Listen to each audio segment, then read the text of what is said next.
La Nocturna. En los últimos años se ha visibilizado mucho la violencia de la mujer en los diferentes tipos de violencia que puede ejercerse sobre ella. Pero ¿qué tanto se ha avanzado? ¿En qué momento estamos? Y particularmente, ¿en qué momento estamos después de esta pandemia que nos obligó a estar más cercanos o bien en una relación más cercana en nuestro entorno familiar que, según indicadores, aumentó la violencia? La Nocturna. Bienvenidos.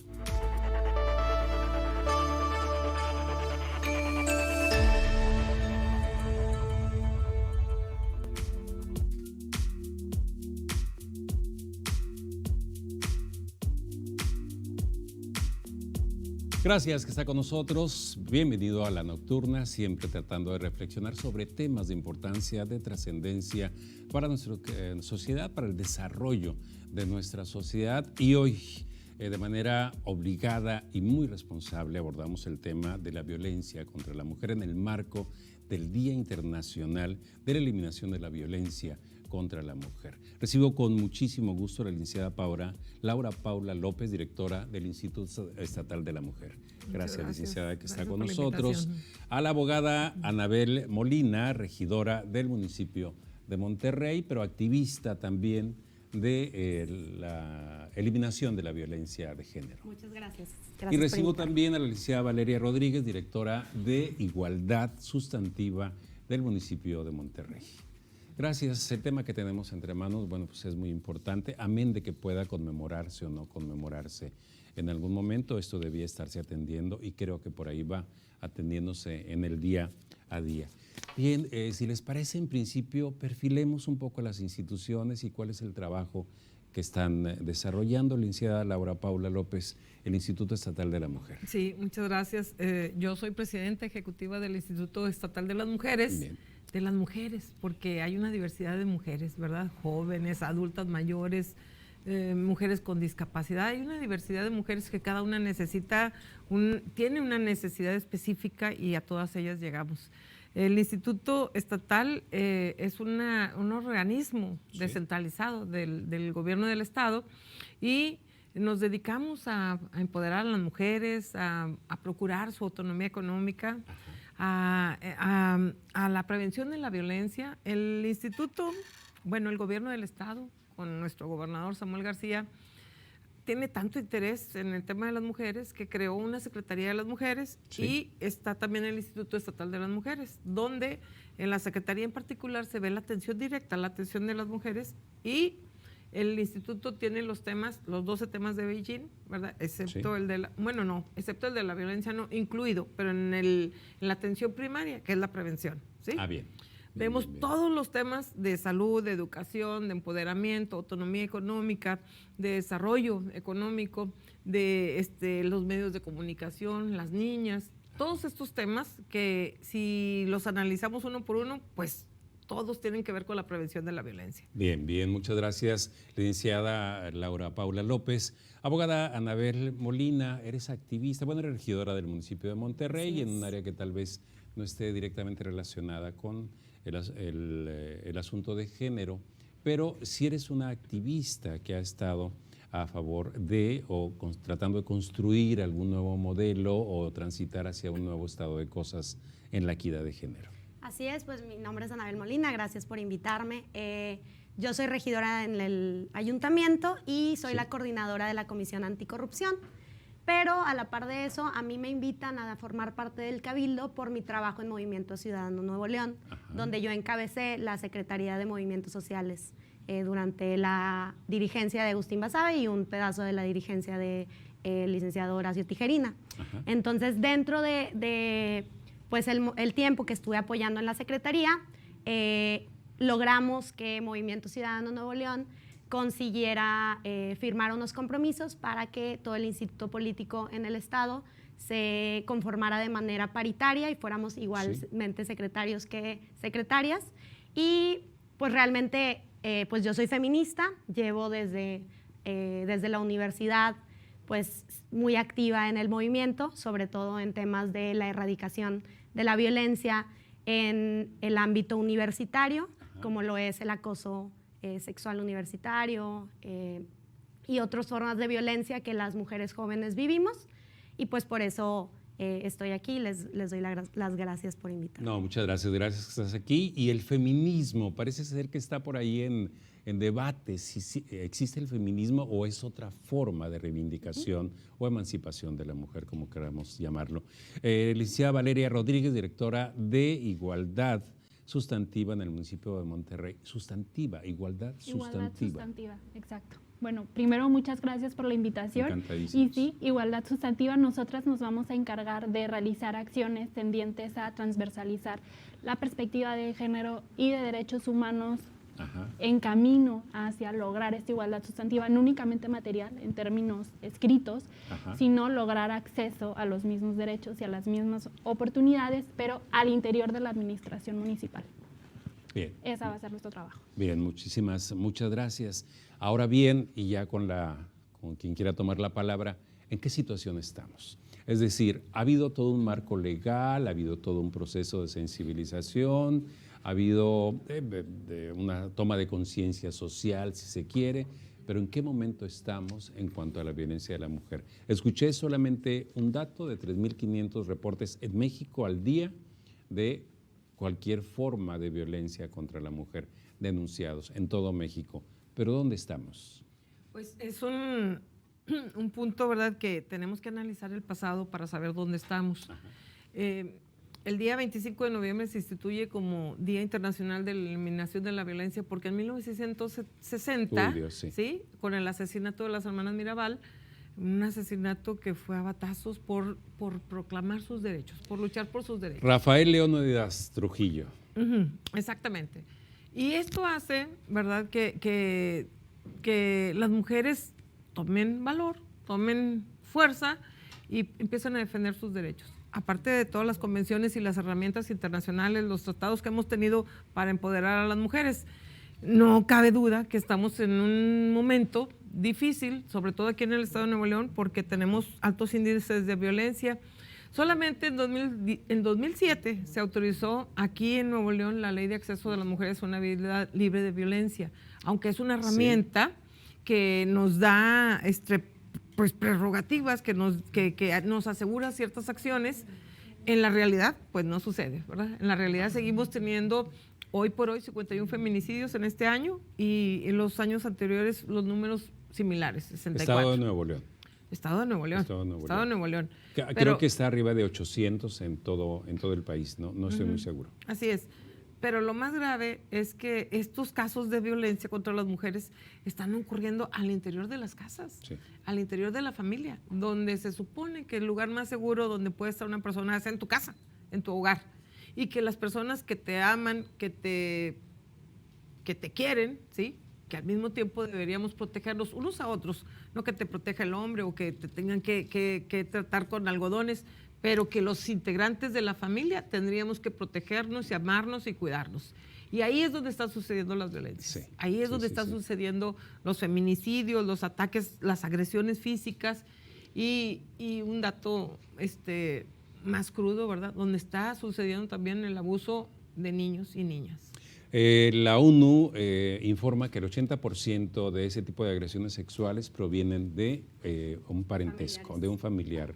De ahí, bien, ¿dónde estamos? Pues, yo creo que a veces es bastante desconcertante o desolador pensar que hay varias cosas que en este país no bajan con los años y una de ellas es los índices de violencia contra las mujeres. De hecho, hoy el Norte publicó que de enero a septiembre de 2020, en comparación con enero a septiembre de 2021, ya subimos en índices de feminicidio un 5.5%. Por ahí va. En violencia familiar subimos un 17.6%. Esto que creo que es materia de análisis porque la violencia familiar, como mencionaste hace un momento, aumentó mucho con el encierro y el aislamiento. Pero ahorita las cosas que vuelven un poco a esta nueva normalidad y la gente está empezando a salir, pues eso no fue remedio para el aumento de la violencia familiar. Entonces, eso también es materia de estudio, ver si nosotras pensábamos que había una correlación directa entre el aislamiento y el aumento de violencia familiar, pues parece ser que no es tan sencillo como eso, porque seguimos viendo un aumento de casi el 20%. Y en términos de violencia de género, como delito en lo general, hubo un aumento del 6%. Yo creo que a veces, como si nos clavamos en las cifras, pues sí puede ser muy desolador pensar que cuando yo empecé, que sé que hubieron muchas que empezaron mucho antes que yo, y no quisiera como decir que yo soy fundadora de nada, obviamente, pero cuando yo empecé a involucrarme en estos temas, nosotros salíamos a la calle para exigir que no murieran 6 mujeres al día por el simple hecho de ser mujeres. Y el día de hoy estamos hablando de que mueren 11 mujeres al día. ¿Qué año estamos pues hablando? Esto sería más o menos en 2013, por ahí, que estábamos en un momento muy complicado porque estábamos en plena crisis de inseguridad. Sí, por supuesto. Nuevo León era un lugar pues muy caliente, como le solían decir, en términos de guerra contra el narco, etcétera. Pero eso, si bien hubo un declive en ese tipo de violencia, que pues digo, veamos cuánto perdura ese declive, no hubo un declive nunca en materia de violencia contra las mujeres, mucho menos de feminicidios. Entonces, pues ese es un tema. Bien, abogada Anabel, gracias. Licenciada Valeria Rodríguez, si nos permite vamos a hacer una pausa, regresamos y quisiera ver si podemos dimensionar de qué tamaño es el problema social, político en que nos vemos como sociedad con una actitud de este tipo, ¿no? Donde no hemos podido remediar la violencia de género. Vamos a hacer la pausa, estamos en La Nocturna y regresamos con usted. Un momento nada más.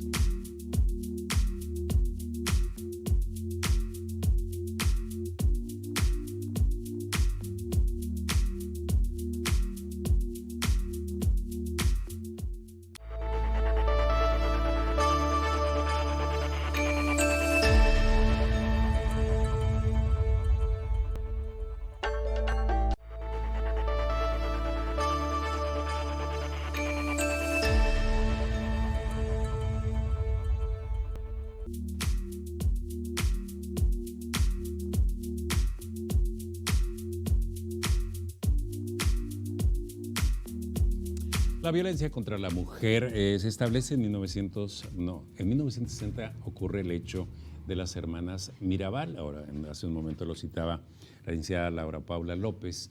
Le recomiendo 2 libros. Uno de ellos es La fiesta del chivo, de Vargas Llosa, y el otro es Maten a León, donde en el primero se narra todo este activismo de las hermanas Mirabal y cómo Leónidas Trujillo, el dictador en ese momento, un hombre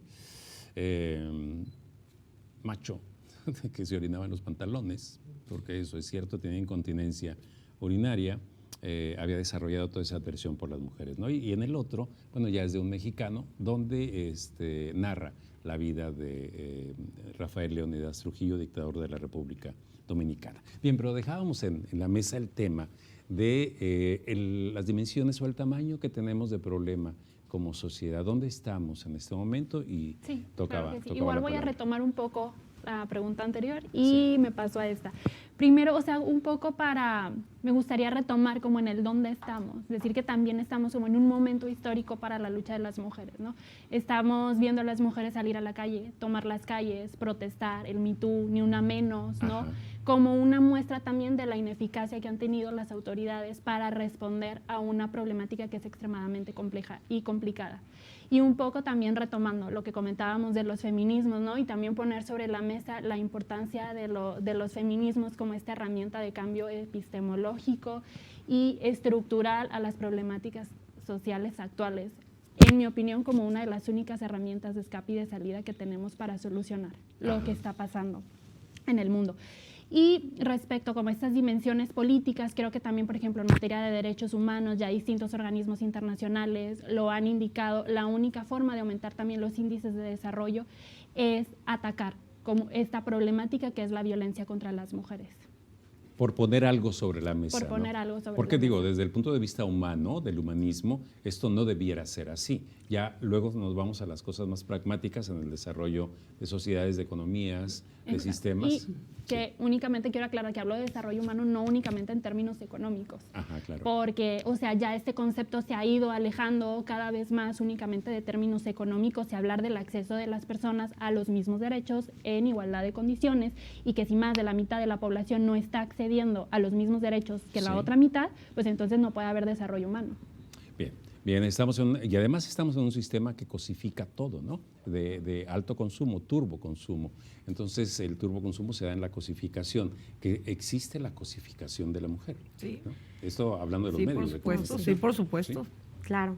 Y digo, yo también respondiendo un poco sobre la dimensión y, bueno, sobre cómo se ha ido afectando nuestro sistema político, social, jurídico, en este país, pues hay que recordar también que hay 3 sentencias de la Corte Interamericana de Derechos Humanos que sancionan al Estado mexicano por alguna violación a derechos humanos. Las 3 tienen que ver con violencia contra las mujeres y el arrebato de sus derechos, como lo es la más actual, que fue la de Atenco, sobre la tortura sexual que vivieron mujeres en Atenco, en el Estado de México, como lo fue obviamente la primera, Campo Algodonero, sobre las mujeres víctimas de feminicidio en Chihuahua. Y pues todos estos instrumentos jurídicos, a la par de otros como el de Rosendo Radilla y todos estos otros, Valentina Rosendo, etcétera, pero pues todos estos han ido permeando y han ido cambiando de manera pues radical el sistema jurídico mexicano. Y tenemos que reconocer que por esas sentencias ahora todas las autoridades y todos los funcionarios y funcionarias públicas del Estado mexicano tenemos la autoridad de cumplir con nuestras atribuciones y funciones con perspectiva de género. Que esto es entendiendo que los hombres y las mujeres vivimos cuestiones distintas en nuestra vida por este patriarcado del que hablabas hace un momento, por este sistema que se creó poniendo a lo masculino por sobre lo femenino y que por lo tanto las cosas nos afectan de manera diferente. Sí. Y estas diferentes afectaciones nos llevan a pues ser proclives a vivir violencias que nos ejerce la misma sociedad y la misma autoridad. ¿Pero qué está pasando? En marcos jurídicos, marcos legales, marcos de actuación, códigos de ética, morales, lo que ustedes quieran. Existen, ahí están. En lo público se manifiestan, en lo público lo decimos. Porque es una cuestión cultural. Sí, pero ¿qué pasa? ¿Qué detiene este crecimiento de la violencia contra la mujer? Es una cuestión cultural. Venimos de un sistema patriarcal, ¿verdad?, que ha hecho que aprendamos roles de las mujeres, de los hombres, ¿verdad?, el sometimiento, el poder en las relaciones. Esto es lo que hace que suceda la violencia. Tenemos que aprender a desaprender, ¿sí? Lo que nos dijeron que era correcto, que las mujeres son calladitas, son bonitas y que tienes que ser sumisa y que tienes que estar al servicio de todos los demás, del esposo, de los hijos, de la sociedad, en la escuela, en todos lados la mujer está al servicio, porque es una cuestión cultural que aprendimos y hay que desaprender. Hoy por hoy las mujeres están en todos lados ejerciendo sus derechos. Pero los hombres, hablando de las masculinidades, hace un momento hablábamos de eso, hablando de las masculinidades, los hombres también tienen que desaprender, ¿sí? Que las cosas se consiguen por la fuerza, que las cosas se consiguen con violencia e imponiéndose. Esa es la cultura machista que tiene México o que ha venido arrastrando y que ha sido la causa de este lastre que tenemos hoy de la violencia contra las mujeres. Pero fíjate que la violencia no nada más son las agresiones físicas o los feminicidios. Sí, no, hay violencias muy formas, sutiles, ¿no? muy sutiles como la psicológica, que causa más estragos que la violencia física. Decía alguien que prefería pasar un día de violencia física y no vivir toda la vida sometida a la violencia psicológica. Sí, bueno, es que realmente crea heridas muy profundas la violencia en cualquiera de sus tipos, ¿no? Incluso fuera de esta perspectiva de género. No, y recordar que también pues la violencia escala. Entonces, una mujer que un día vive violencia psicológica, es posible que al día siguiente viva violencia física, y etcétera, etcétera, etcétera. Entonces, pues esa es una realidad que vivimos las mujeres en México. ¿Y por qué llegamos al extremo del feminicidio? Bueno, porque durante la vida transcurrimos por todos los otros tipos de violencia y vamos normalizando también lo que eso significa para nosotros. Sí. Pero volviendo un poco al tema sobre por qué tenemos instrumentos jurídicos en donde decimos que alto a la violencia, y por qué dentro de las cámaras y dentro de los cabildos inclusive y dentro de las instituciones siempre hablamos de un alto a la violencia y de programas y no vemos un declive en las cifras, en los números y la incidencia delictiva en estos casos, sí. Yo creo que es porque normalmente nos quedamos en el ámbito de la sensibilización. Y creo que eso ha sido bueno. Creo que la mayor parte de la sociedad ahora ya es un número muy pequeño de personas que abiertamente niegan que existe una violencia de género, como antes sí existía. Sí hay, pero creo que es un número muchísimo menor que el que existía anteriormente. Perdón, sí. Abogada Ana, es que resulta muy interesante lo que está diciendo.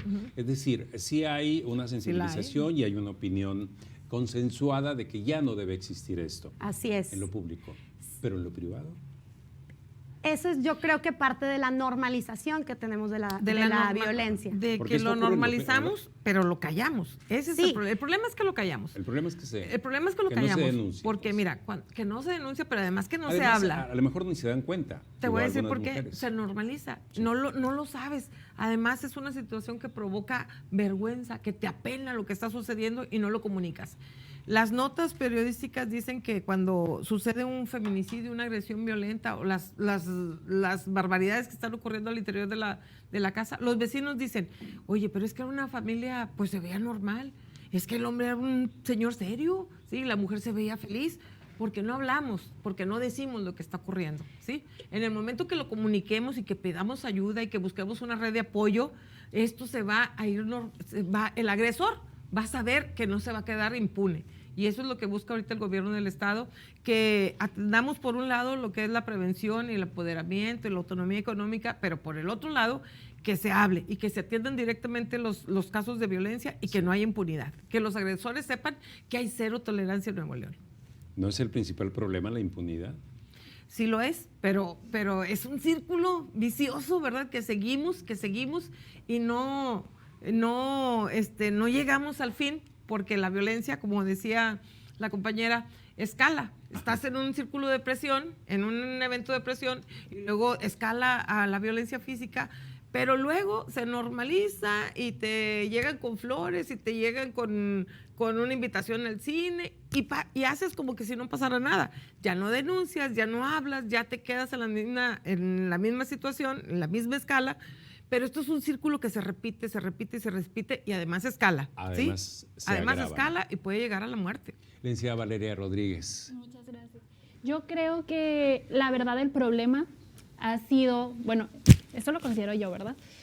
Que las medidas que se han tomado han ido encaminadas precisamente a aumentar las penas, a militarización, a la par que los índices de impunidad se están subiendo. O sea, Impunidad Cero decía que el 80% en casos de delitos sexuales contra las mujeres. Entonces, la impunidad también está como en niveles alarmantes, entonces las mujeres, por otro lado, no acuden ante las autoridades porque entonces no se les escucha, no se condena también a los agresores y también un poco no este cuestionamiento sobre la pena o los castigos o la cárcel como una medida para solucionar el problema de violencia de género y no concebir a las cárceles como también reproductoras de la violencia contra las mujeres e instituciones que únicamente han funcionado como un aparato de verificación del Estado a la vez que siguen reproduciendo estas prácticas violentas. Entonces, no se está con policías, bueno, no con policías, pero militarizando las calles no vamos a lograr nada. Metiendo personas a la cárcel, comprobado, no van a lograr nada, porque no han bajado los índices de violencia por razones de género a la par que meten más personas a la cárcel. ¿Y qué personas meten a la cárcel? O sea, a la gente pobre, a la gente racializada. Entonces, aquí vemos como precisamente esta disparidad en la justicia. O sea, la justicia no se aplica a todas las personas. Entonces, exacto, la interseccionalidad. O sea, a quienes sí se les considera un delincuente y quienes sí pueden ir a la cárcel y quienes no, quienes quedan impunes. Entonces, aquí hay un juego entre la sociedad, las mujeres en específico. ¿Qué percepción tenemos entonces de nuestras autoridades o de la justicia?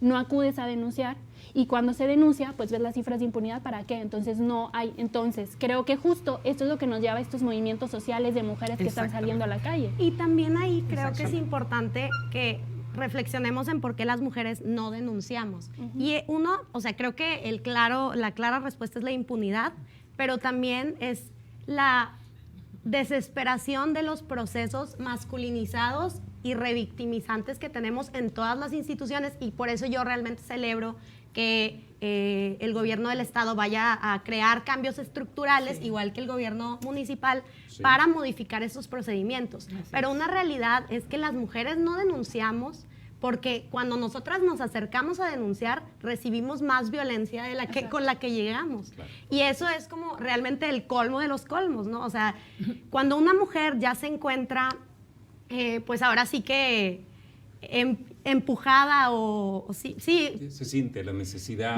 siente la necesidad de ir a denunciar, es porque ya la violencia que vivió, como decía Laura Paula, ya sobrepasó esos niveles de pena, de vergüenza, de estigma que tenemos ya socialmente, porque eso existe y es real. Pero cuando una mujer se acerca a denunciar, que quiere decir que ya la violencia que vive es mayor a todos esos estigmas, se acerca a una autoridad que no la ve como una persona, que no le respeta sus derechos humanos y que no es capaz de entender que su problema tiene una dimensión cultural, social y mucho mayor a simplemente, un delito que está escrito de tal y cual forma, con un tipo penal que tiene tantos o cuáles supuestos. O sea, es una persona que vive una violencia que muchas veces por la normalización no entiende ni siquiera de qué forma es y necesita personas y funcionarias públicas y funcionarios públicos que puedan entenderla, escucharla y puedan traducir eso en un proceso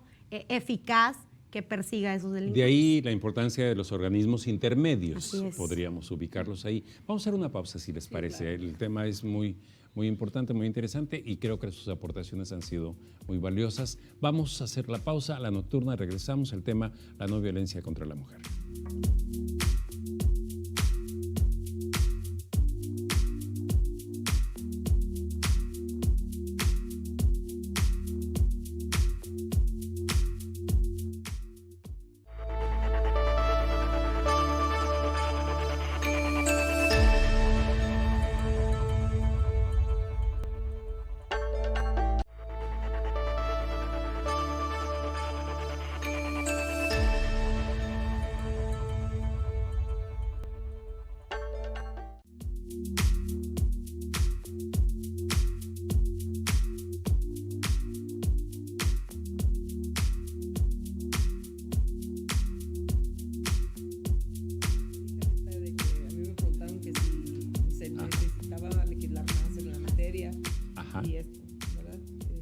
Decir que pues las mujeres estamos cargando con todo.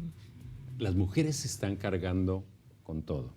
Es que cuando hay una situación de violencia, las mujeres son las que tienen que salir de su casa, dónde llevas a tus hijos, tienes que conseguir la orden de protección, tú eres la que te estás arriesgando y que estás llevando toda la carga de la violencia, mientras nadie habla del agresor.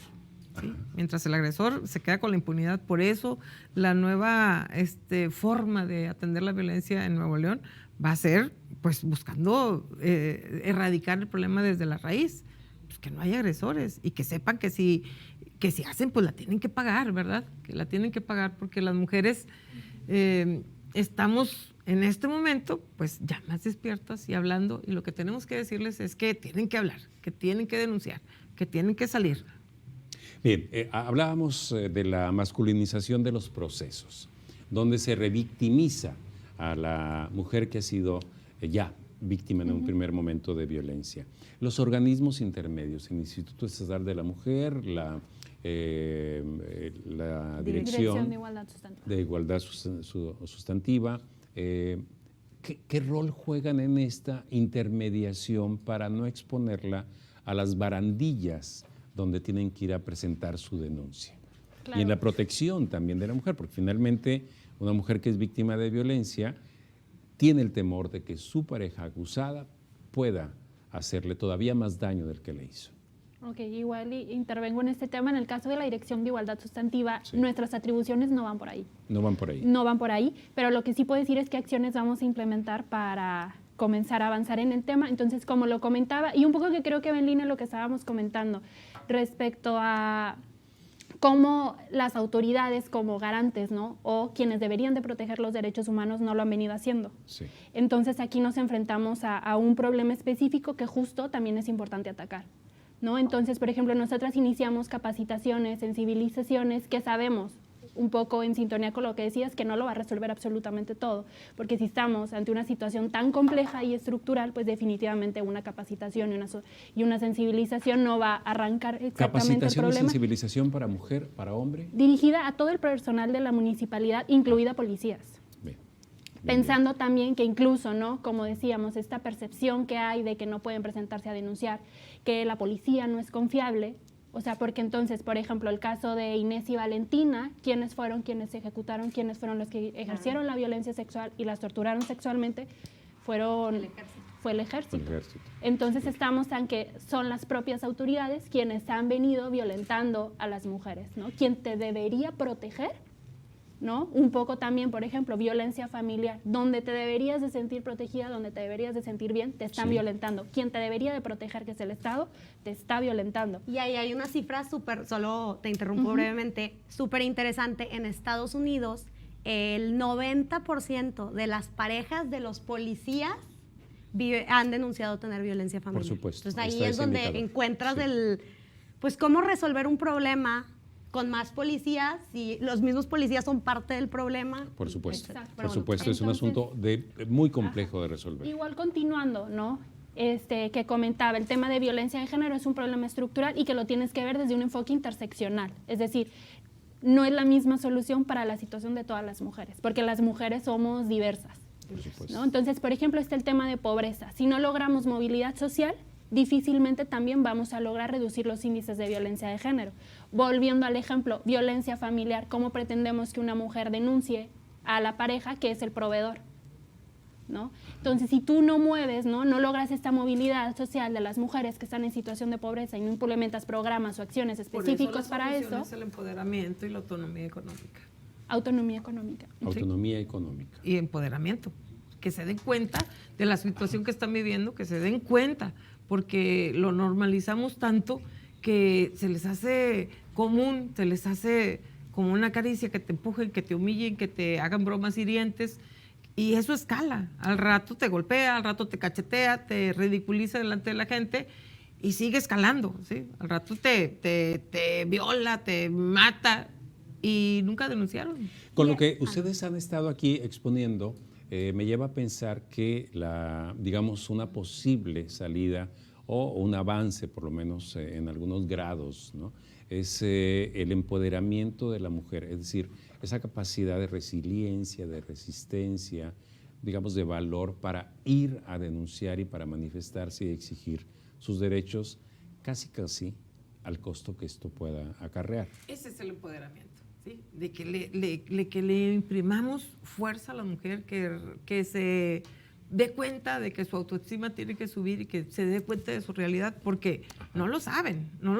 Muchas mujeres tienen velado esa parte, no se dan cuenta. ¿Está vinculado al nivel de pobreza? ¿Sí? De no saberlo, ¿Sí? de ignorar, vamos. Sí, por supuesto, sí está vinculado. Por eso, desde el instituto estamos saliendo ya a las comunidades para llevarle esta información, ¿verdad?, a las mujeres, y que sepan que hay redes de apoyo.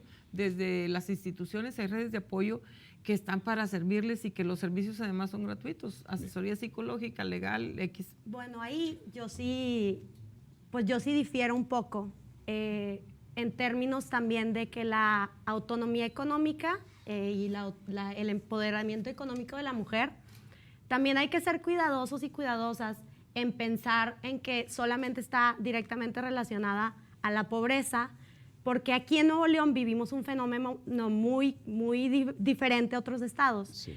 Aquí en Nuevo León, cuando la cifra de brecha salarial en el país es del 10%, en Nuevo León es del 33%. Sí, por supuesto. Se triplica. No son niveles de pobreza. No. Son esa autonomía. No es el nivel de pobreza, sino la autonomía. Cuando estás en una situación... Económica. Autonomía, porque cuando cuando no tienes autonomía económica, puedes quedarte toda la vida en una situación de poder. Estoy totalmente de acuerdo, y justo por eso difiero. Porque ya muchas mujeres, y de hecho esta brecha salarial donde más se incrementa es en los lugares donde hay mejor índice económico. Justo estos fueron datos que sacó Boomerang, y lo que concluían es que muchas mujeres no viven independencia económica en los lugares donde los hombres siempre han podido proveerles de todo.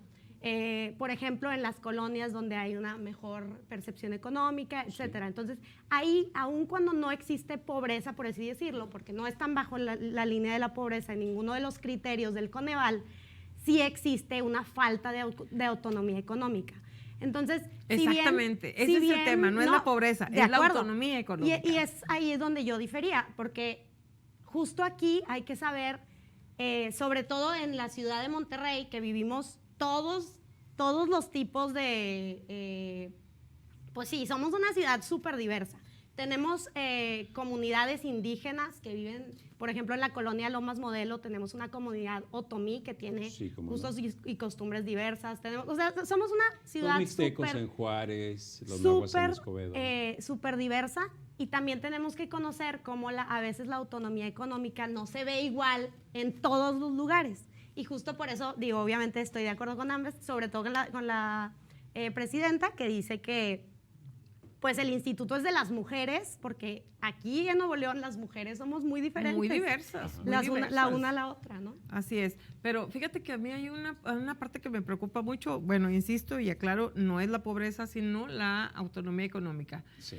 Y otra parte que me preocupa es que en el ciclo de la violencia y en las situaciones de violencia de las mujeres son las que cargan con todo, ¿sí? Tienes que salir de tu casa, tienes que buscar a dónde irte, tienes que llevarte a los niños, tienes que buscar una orden de protección, o sea, toda la carga está en la víctima y el agresor. Ajá. ¿Dónde está? Si hay herramientas legales para poder actuar, falta que haya acción. Afortunadamente, ahorita la estructura gubernamental, ¿verdad?, tiene estrategias diferentes que van a voltear para allá también, y que la mujer no se quede sometida, que no se quede en una situación de poder, justamente porque depende económicamente del proveedor. Que ese es uno de los factores, yo quiero pensar, que es de los más importantes, ¿no? O el más importante, según están citando ustedes, pero adelante. Únicamente me gustaría como aclarar un punto y comentar algo, que yo creo que la pobreza sí es algo que nos debe preocupar, no únicamente la autonomía económica, ¿ok? Porque, me preocuparía que viéramos la violencia de género únicamente en términos de violencia física, por ejemplo, en el ámbito doméstico o familiar, ¿no? Porque la violencia contra las mujeres también es la falta de acceso a la salud. Sí. La falta de acceso a un trabajo digno y bien remunerado, la falta de acceso a la educación. Todo esto es violencia de género. Entonces, pobreza, movilidad social y violencia de género van de la mano. O sea, si lo vemos desde una perspectiva interseccional. La violencia política, ¿sí? ¿Cuántas veces hemos visto agresiones hacia las candidatas? ¿Cuántas veces hasta la legislatura pasada hubo paridad aquí en Nuevo León?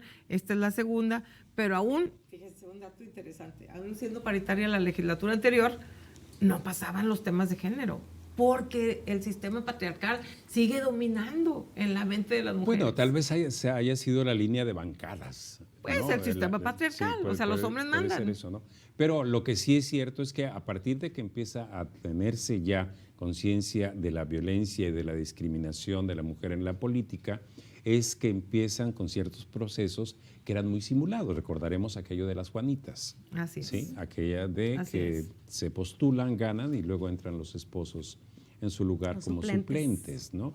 Y que, o bien, el enviar a candidatas que iban a distritos donde ya estaban predestinados que iban a perder. Bien, vamos a hacer una pausa, si les parece. Es muy amplio el tema. Y después quisiera ver cuál es el perfil del agresor. Si quieren no comentamos nada ahorita porque creo que es una respuesta interesante que puede darle idea a las personas. Vamos a la pausa en la nocturna, regresamos.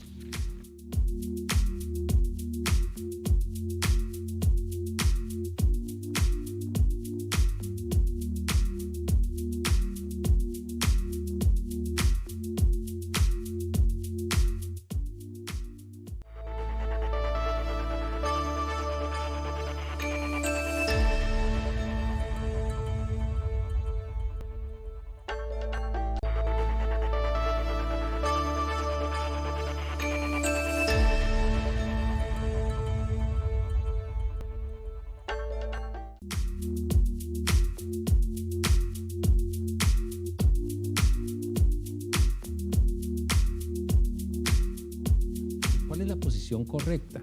En teoría debería de comenzar a investigarse por feminicidio. Siempre, como feminicidio. Como feminicidio. Entonces ya después inicias el procedimiento y ya te das cuenta si cumple. De hecho, si me permiten, voy a poner en contexto, nada más. Estuvo aquí el fiscal general de Nuevo León, Gustavo Adolfo Guerrero, aquí en La Nocturna, y él nos mencionaba que a partir de la muerte de una mujer ya se considera un feminicidio en Nuevo León. Sin embargo, también mencionaba que en otros estados de la República mueren determinado número de mujeres, por asesinato por supuesto, y durante el proceso se determina si es o no feminicidio. Y planteaba a la mesa cuál es la posición correcta.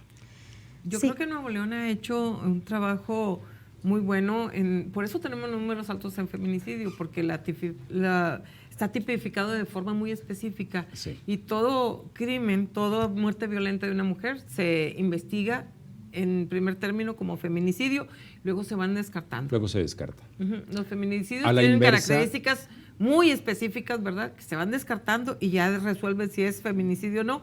Eso es lo que provoca que tengamos, bueno, obviamente sí hay, no podemos tapar el sol con un dedo, hay violencia, ¿sí? Y los feminicidios, pues son hechos reales, son vidas, son muertes, son vidas de mujeres, ¿verdad? Que tienen nombre y rostro. Sí. Pues realmente, para contestar tu pregunta, o sea, por jurisprudencia de la Suprema Corte, que viene un poco de la mano con la sentencia de Campo Algodonero, todas las muertes violentas de mujeres se tienen que investigar como feminicidio. Y esto ni siquiera solamente es cuando es un claro homicidio, o sea, un asesinato, pues, sino también, por ejemplo, hay suicidios que luego se ha investigado y se ha corroborado que realmente se trataba de un feminicidio.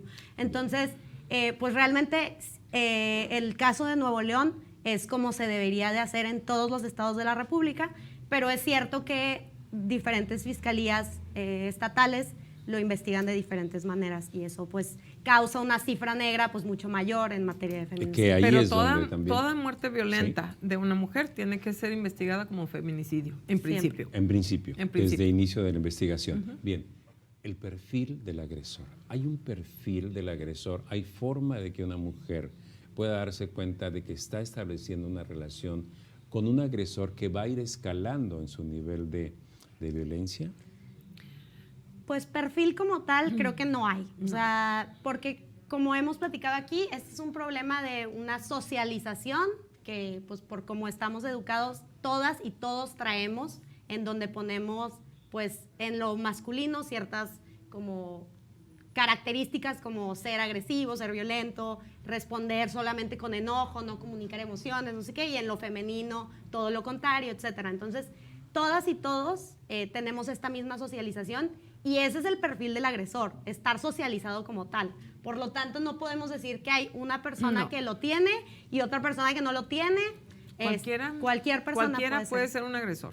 Y aunque veas a una persona bien vestido, educado, con alguna profesión, no importa. Todos pueden ser agresores, hombres y mujeres, ¿sí? Pero estamos hablando de la violencia contra las mujeres.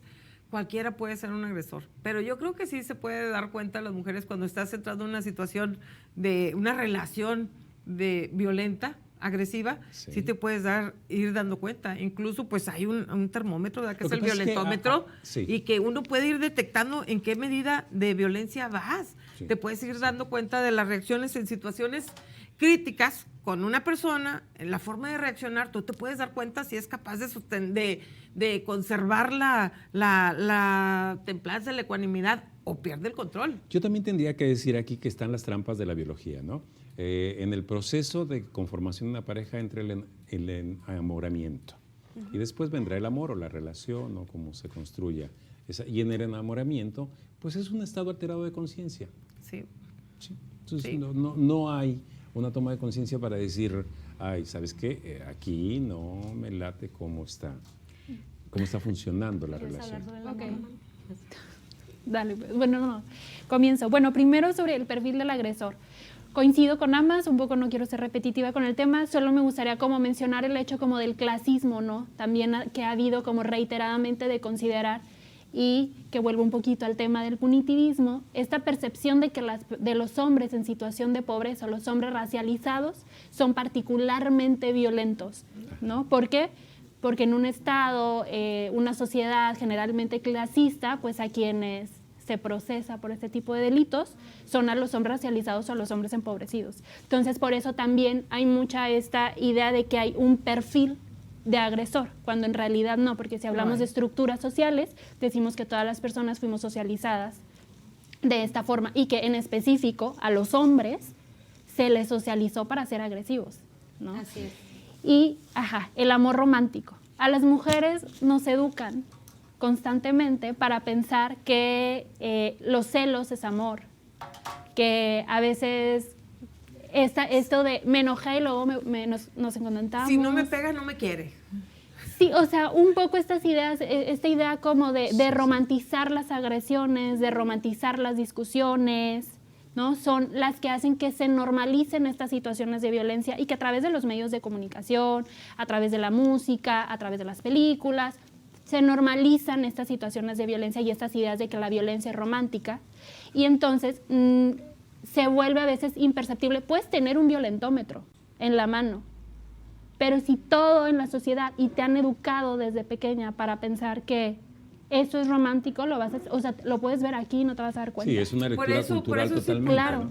Por eso es importante ir hacia las mujeres y hablarles y concientizarlas de la situación. Por eso es importante que puedan detectar a tiempo cuando inicia la violencia. Sí se puede, claro. sí se puede. Aunque no tengas el violentómetro, sí, tú te das cuenta de la reacción de la persona que tienes enfrente y eso va a escalar. Claro, y pensar que no es nada biológico.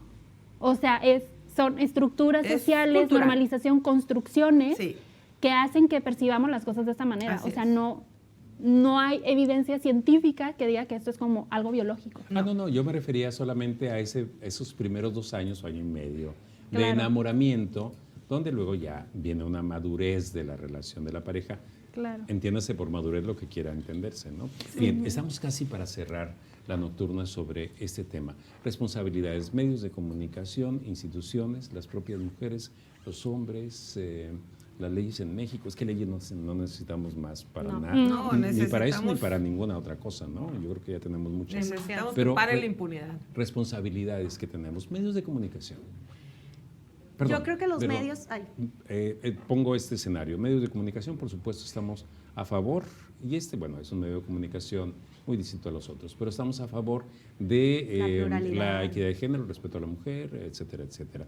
Los otros medios también en su discurso lo están, y sin embargo tienen programas donde está cosificada la mujer. Entonces, hay una contradicción. Lo vemos todas las noches. ¿No? Lo vemos todas las noches, ¿sí? Bueno, responsabilidad de los medios.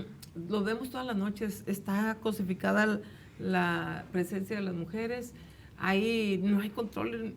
Precisamente acaba de suceder en Culiacán, ¿verdad? Una fiesta, ustedes recuerdan, donde hubo como ambientación un féretro donde suponía la muerte de una mujer y decía cosas insultantes y decía frases violentas hacia la mujer. O sea, esto se lo normaliza.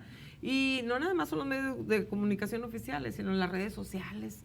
Pasan situaciones de agresiones y las presumen. De agresiones, por ejemplo, agresiones sexuales y de acoso en el metro y las presumen. O sea, todos los medios de comunicación, incluidas las redes sociales, ahí han contribuido. También ahora, exactamente. ¿No? Entonces, simplemente los estereotipos que se marcan en los anuncios, en los comerciales, que la mujer está en la cocina lavando los trastes y te marcan ciertas acciones, ¿verdad?, que te regresan a lo que hemos aprendido, que la mujer está para servir.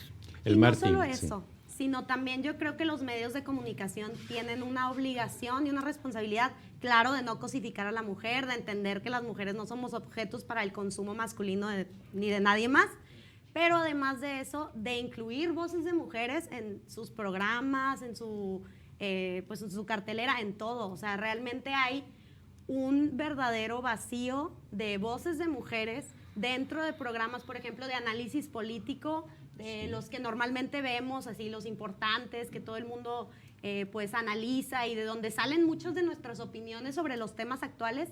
Rara vez se incluye a una sola mujer, a menos que sea tratar un tema de mujeres. Y ese es un grave problema, porque hay mujeres economistas, hay mujeres ingenieras, hay mujeres expertas en reforma energética, en todo lo que sea. Entonces, yo creo que una responsabilidad de los medios de comunicación también es ceder espacios a que las mujeres también puedan participar de todos los programas y de todo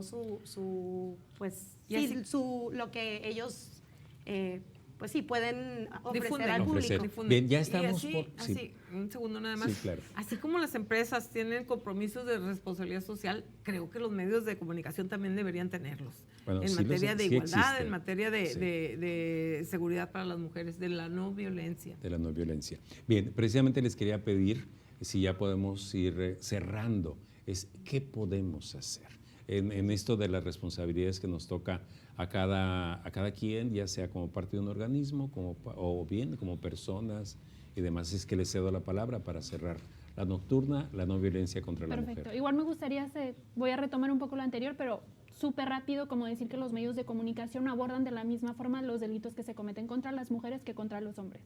Regularmente, si se trata de una desaparición, por ejemplo, de mujeres, siempre se pone en duda el motivo de la desaparición, es decir, se fue de fiesta, se fue con el novio, se fue con la pareja, y pueden googlearlo y lo van a encontrar en diversos medios de comunicación, y cuando se trata de un hombre no. Y es el tema de la espectacularización de la violencia, que también de qué tanto sirve exhibir los cuerpos de las mujeres violentados, por supuesto, y de qué tanto incide como al morbo y a esta, ¿no? Como digo, el concepto, espectacularizar la violencia. Y bueno, responsabilidades. Siento como que eso se resume en el Estado, el gobierno, como quienes deben de brindar protección a los derechos humanos y brindar acceso a las mujeres, a todas, sin distinción, sin discriminación de ningún tipo, ni de género, ni de identidad de género, ni de clase, al igual acceso de oportunidades y derechos, incluida la vida a una vida libre de violencia. Bien, licenciada Valeria Rodríguez, gracias. Licenciada Laura Paula. Pues yo quisiera comentar que la responsabilidad es de todos, ¿sí? Tenemos que aprender nuevas formas de comunicarnos, nuevas formas de convivir. Tenemos que desaprender todo lo que sea malo, y que aunque nos lo hayan inculcado culturalmente en las familias, si es malo, si causa daño, hay que desaprenderlo, porque la responsabilidad no puede ser solamente del gobierno, es también de la sociedad, es de cada uno de nosotros. Como parte del problema, también debemos ser parte de la solución. Sí, pues yo creo que siempre tenemos que ser muy concretos cuando hablemos también de las soluciones, porque sí hay soluciones concretas. Por ejemplo, yo creo que una de las principales es escuchar a las víctimas y crearles espacios para que puedan hablarnos de sus violencias, de lo que viven, escuchar a las sobrevivientes también, transversalizar la perspectiva de género en toda la función pública, como bien va a ser la Dirección de Igualdad Sustantiva, la Secretaría de la Mujer, el Instituto de las Mujeres, fomentar la educación libre de estereotipos y de prejuicios de género, y una muy importante para mí es impulsar que las políticas que combaten la violencia de género vengan basadas en evidencia científica y no nada más en ocurrencias que a veces pues actores políticos hacen nada más para que sea muy mediático y verse muy bien, sino que todas las acciones que vayamos a implementar para erradicar la violencia tienen que venir basadas en estudios, en investigación, en cifras reales, y aún ya con eso vamos a poder ver un declive en la violencia de las mujeres. Bien, agradecemos mucho que hayan estado con nosotros. Hay mucha fortaleza en lo que ustedes están diciendo, no solamente en el contenido, también en la energía con que ustedes están en este momento tomando el asunto de la violencia contra la mujer.